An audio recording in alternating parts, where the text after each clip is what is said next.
আজকে তিনজনের সঙ্গে প্র্যাঙ্ক করতে যাই, আমি নিজে প্র্যাঙ্ক হয়ে গেলাম। হ্যাঁ তাই, এই ফেনাগুলো তিনজনের মাথার দিব। না তাহলে দেরি করে যাবে না, ফ্যানের বালতিটা নিয়ে তাড়াতাড়ি যাই। এই তো এদিকে একজন আসছে, দেরি না করে এর মাথা তো দিয়ে দিলাম। এ তো আমার দিকে বান্দরের মতন দেখছে, তাই ফটাফট পালিয়ে গেলাম। একটা চ্যালেঞ্জ কমপ্লিট, এখনো দুটো বাকি আছে।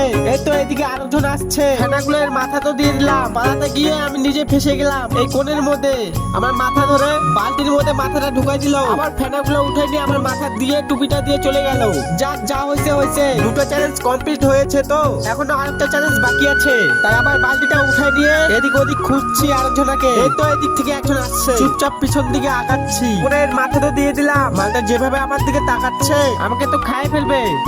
ফটাফট এখান থেকেও পালিয়ে গেলাম। এদিকে আসে আমি লুকাই গেলাম বালতিটা নেওয়ার জন্য। আমি ওখানে আবার যাচ্ছি। বালতিটা এখানে তো নেই, মালগুলো আমার পিছনে লুকায় আছে, আমি বুঝতে পারিনি। তার ফেনাগুলো আমার গায়ে ঢেলে দিল, আমার সঙ্গে প্র্যাঙ্ক করে দিল। বালতিটা ঘাড়ে নিয়ে বাড়ির দিকে রওনা দিয়ে দিলাম। এই তোমরা আমার ভিডিওটা স্কিপ করো না, ভিডিওটাতে সাবস্ক্রাইব করে দাও।